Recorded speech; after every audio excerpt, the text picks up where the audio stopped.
Ladies and gentlemen, welcome to Chemical Reactions. I'm Chuck. And I'm Juliet. Shout out to the Chem Squad and to the Circle of Death. If you're new to the channel and would like to subscribe, to make sure that you always can easily find us. It's so easy to lose things on YouTube, so if you want to make sure that you're always able to find us in your subscription tab, just subscribe. Hit the subscribe button and then join either the Chem Squad or the Circle of Death. Let us know which faction you choose in the comments down below and we'll be all good. So, some of you may be familiar with our new series, Road to Knotfest, because we are going to be seeing Slipknot on August 30th and a few other bands as well. I think Volbeat, Gojira, and Behemoth. Yep. And I don't know if you can see very well on camera, but I dyed some of my hair purple underneath. It's kind of hard to see in this light. So, if we hit 20,000 subscribers before Knotfest on August 30th, I will do my whole head purple for the show. So, if you want to see that, tell your friends to mosey on over, check out Chemical Reactions, because purple hair. Right before school starts. Yep, the stakes couldn't be higher. Alright, so School of Metal. Back to School of Metal today, which is our ongoing series where we explore kind of the foundational elements of metal. We started with Metallica, Master of Puppets, which I said was my favorite song, which it is, by Metallica. But really, it's not entirely true, because it's really kind of like neck and neck with One by Metallica. Now, I kind of go back and forth which one is my favorite. So today we're going to do Metallica One. So, was your first time hearing Master of Puppets when we did it? Is your first time hearing One? Yeah. We did today. So you can actually kind of be a bit of the tiebreaker. Which one's the best? Master of Puppets One. We're going to do the official video, which is a classic official video. It's actually the first video that Metallica produced. So 1988 and Justice for All. So obviously MTV was kind of getting going, so videos were becoming more and more important. That was back when MTV actually had music and not, kind of crappy reality TV shows or whatever they're doing these days. So it's a classic official video. So that should be fun. As always, you put the link in the description below if you don't watch it for yourself.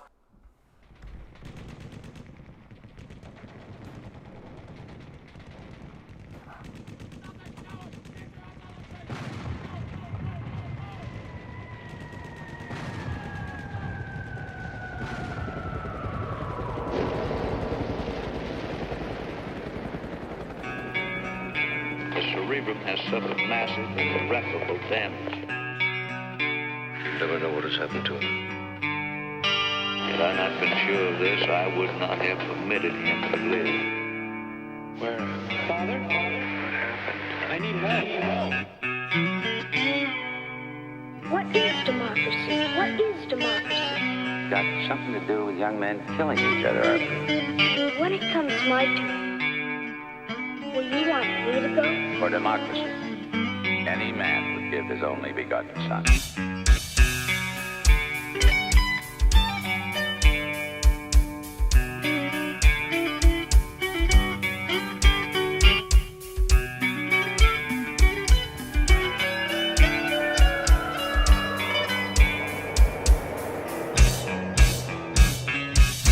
It is impossible for a decerebrated individual to experience pain, pleasure, memory, dream, that like the or Twilight thought Zone? of any kind.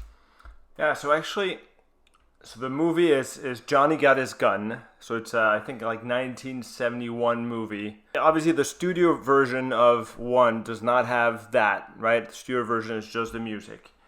But they kind of intersperse some elements of Johnny Got His Gun to really help kind of tell the story, illustrating with some of these elements from the movie. So you'll see as we continue, right? You probably can already tell it's about war. It's about the damages of war. What war can do on the human body, the human mind.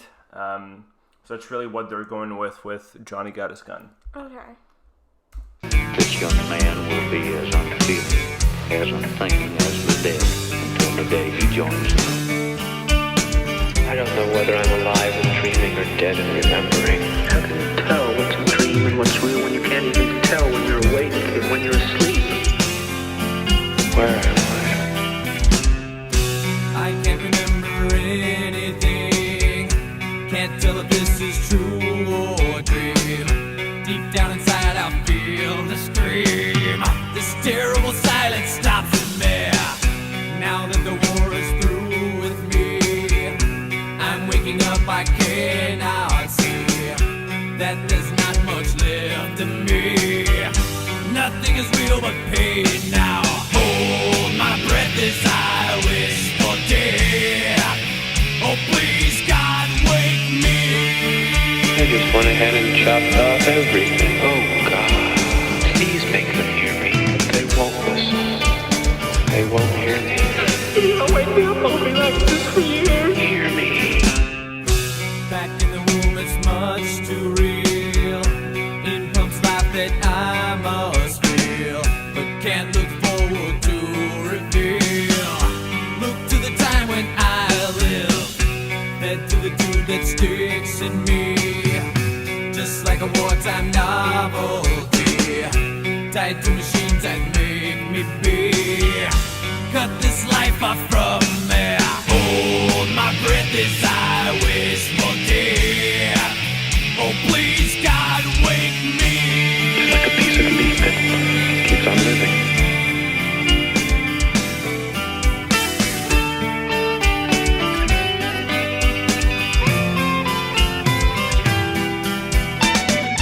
It won't always be like this, will it? I can't live like this. I can't. Please, no, I can't. I can't. Help me. Somebody please help me. Mother, where are you? Help me, Mother. I'm having a nightmare and I can't wake up. Now the world is gone, I'm just one. Oh God, help me. Hold my breath as I wish for death. Oh please God, help me. So maybe just a quick pause. So to put this song in context, so I think you're starting to get familiar with the history of Metallica. So Master of Puppets, 1986, and Justice for All, where one is 1988. So between Master of Puppets and Justice for All, Cliff Burton died, the bassist, right?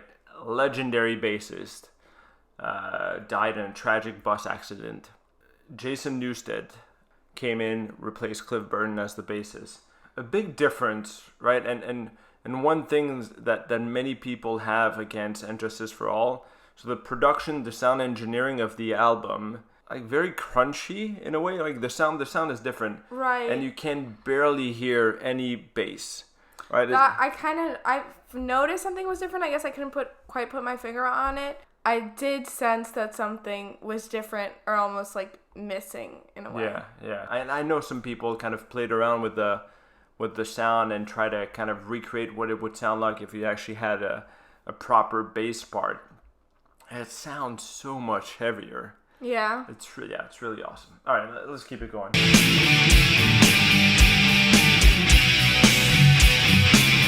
Me lying here like some freak in a carnival show.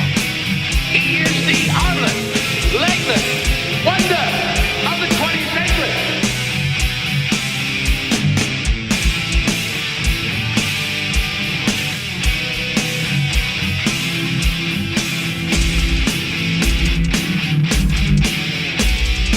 It has a dignity all its own.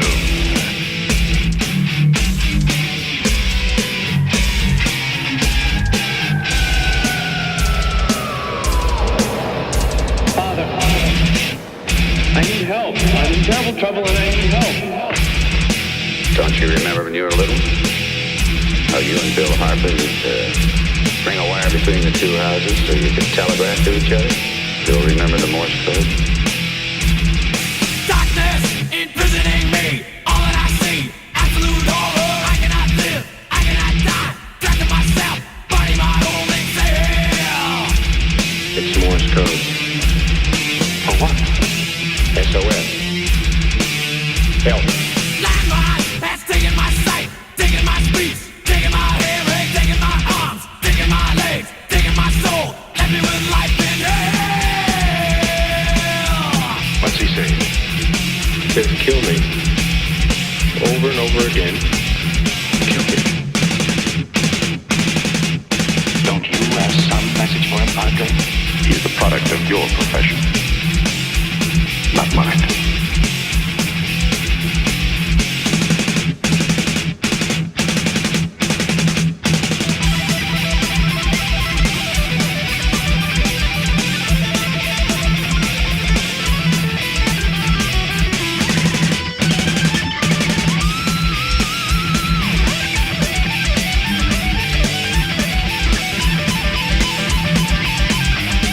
Kill me. I'm asking you to kill me. Thank you.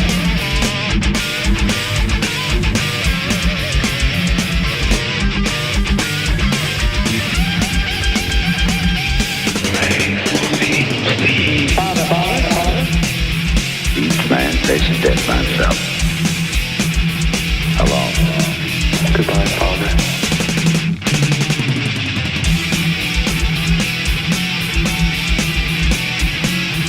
Inside me, I'm screaming. Nobody pays any attention. If I had arms, I could kill myself. If I had legs, I could run away. If I had a voice, I could talk and be some kind of company for myself. Why don't they get it over with and kill me? I could yell for help, but nobody'd help me. I've just got to do something and see how I can go on like this.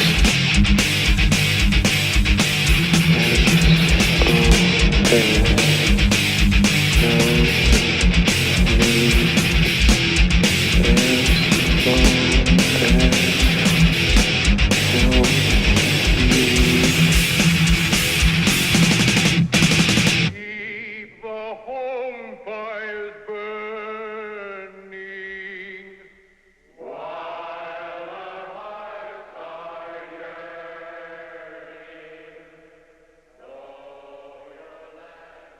Okay.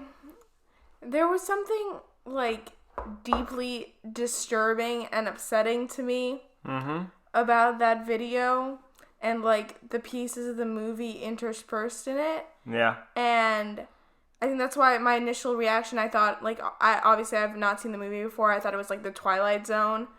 Because, oh my God. Yeah. That was hard to watch. I haven't seen the movie either. I'm sure some of you have.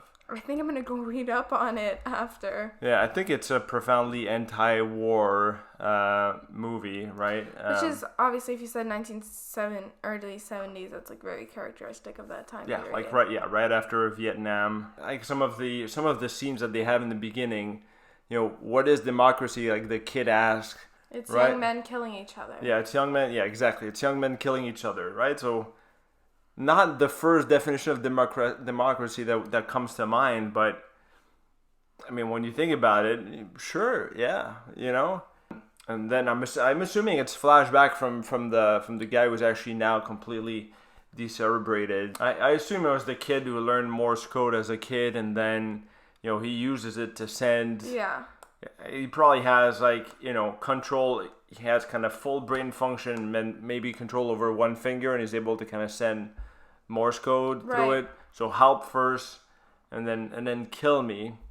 I'd be interested to ask my psych professor if that's, like, realistic. But that was disturbing to watch. I mean, what a nightmare, right? To be stuck in a body that doesn't function at all anymore, where your brain is the only thing that's still working, but nothing else does.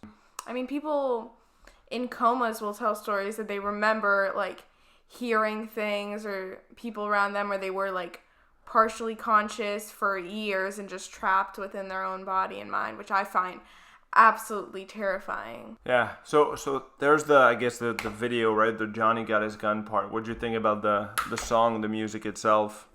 It was definitely different from Master of Puppets, which, you know, I think there's these two different sides of it, and I can see why there's kind of like a rift between, like, what's the best Metallica song. I think the vibe was darker in a way. Mm-hmm. I think that was certainly helped along by all the darkness in the video, like not only visually but also thematically. I enjoyed it. I think I like Master of Puppets better. Yeah. I'm going to say that. I did enjoy it though. Yeah, so some people will say that this is Metallica starting to move towards the mainstream. Right, kind of that intro is the more clean guitars. It was like less heavy metal to me. Yeah, well, so it's really two parts, right? It's two parts of the song. You know, it's that kind of first part, intro, more of the clean guitar, more setting the mood for what's to come. More moody, not so much heavy. And then you can see when it shifts, right? When the guitar goes from clean to heavy distortion. Yeah. The sextuplet starts with the bass drum, the guitar follows. That's when really kind of the song takes a different track. Yeah. And then darkness imprisoning me, all that I see, absolute horror, I cannot live, I cannot die, trapped in myself, finding my home a sail. I think I found... Much heavier at that point. I definitely found the vocals to get heavier. I think without... I think the absence of the bass... I think the heaviness of the vocals would have been carried through better if we had that backing bass with it. Yeah, let's try to find it. Yeah, so let's see. So I found this video on YouTube where kind of the bass was a bit more boosted. So let's see, just a segment of it, see what it sounds with more bass. Now the world is gone, I'm just one. Oh God help me, hold my breath as I wish for death. Oh please God help me.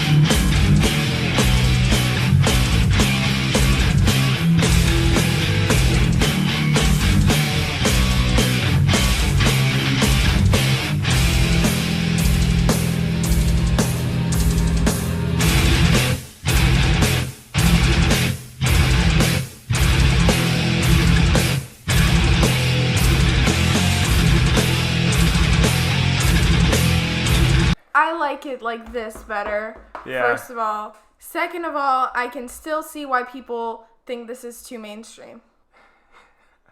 All right, that's interesting. Because so if you're new to the channel, And Justice for All was my first Metallica album ever. I bought it when it came out. It was my first CD ever, right? Honestly, I didn't know anything about Metallica. I was like 9. Yeah, you were 9. Yeah, so didn't know anything about Metallica. I didn't so I put it once, Blackened started, I was like, whoa, what is this? And then I went back to Michael Jackson for a few years, and it's really not until I kind of... you went back to Michael Jackson for a few years? Yeah, it's bad. I'm bad. And then, well, not a few years, because then there was Iron Maiden, but it was not until I heard the Black Album, got the Black Album, heard the Black Album, really liked the Black Album, decided to pop my And Justice for All CD back in the CD player, listen to it, that I wow, this is some different sound, right? So And Justice for All was kind of my first foray into heavier Metallica. One, like right away, I was like mind blown. And then Master of Puppets kind of came maybe a year after. I went back, got Master of Puppets, and then worked my way back, up until Kill 'Em All. So that was, to me, that was kind of the Metallica sound, right? And it's not until I heard Master of Puppets I saw, oh my God, where's that bass sound in And Justice for All? Yeah. So I guess I was exposed to Master of Puppets before I was exposed to this. Yeah. You had the benefit of not knowing what Metallica sounds like with bass. Yeah. But man, yeah. I mean, either way, right? I think it does. I agree. I think it does sound better with the heavier bass. It adds a dimension to the track that you don't have without the bass, right? The track is kind of playing its own melody almost down there, right? That really brings a great dimension. And then when you get into the sextuplets, it's super. It's much heavier with kind of that bass kind of really taking that lower register. So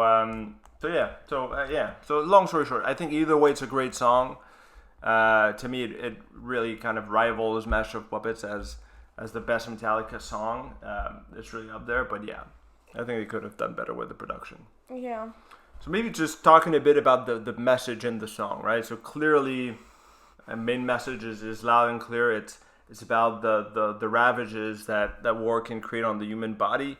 So the physical aspect is obvious, just from seeing kind of the person lying there, but the mental aspect of it as well, right? So kind of, again, it's clear here, you're not into PTSD or, someone whose body is still functioning, but it's really someone who kind of has, I don't know what real and what's dream, right? Who's kind of stuck in his head, reliving the horrors of wars. Can be like symptoms of PTSD. Yeah, exactly. So this was almost kind of a PTSD before PTSD was well understood, Yeah. I mean, back then they would call it like shell shock. Yeah, exactly. Yeah. It's just like, concussion used to be called getting my bell rung, before it was, it's a concussion and it's really bad for you. But yeah, so essentially it's the same issue. I can't play football. I got my bell rung. Yeah. All right, should we do Metal Tomatoes? 91, 96 with bass. All right. So to me, this is still 100. This is such a masterpiece. So far 100% I've had Master of Puppets. I've had Comfortably Numb by Pink Floyd. And I definitely have one by Metallica. It didn't ring my bell as much. There you go. Clever gal. Clever girl. Jurassic Park. So I think we're gonna leave it here. What did you guys think about this reaction? Was this the first time kind of hearing that performance with the added bass? Like, what do you think about added bass version versus original version? Which one's the best one? And again, School of Metal, not going anywhere, so keep giving us some recommendations. We have Judas Priest that we're going to get to, a few other bands that we want to make sure we get to. Give us some more recommendations for what to do next week with School of Metal. It's always appreciated. And again, if you want to make sure to not lose us, click that subscribe button if you haven't yet, and then notifications so you know when we actually upload something. And if you like this video, click the like button, follow us on Instagram. Thank you. We will see you next time. Peace. I need help. I'm in terrible trouble and I need help. Don't you remember when you were little? How you and Bill Harper used to string a wire between the two houses so you could telegraph to each other? Still remember the Morse code?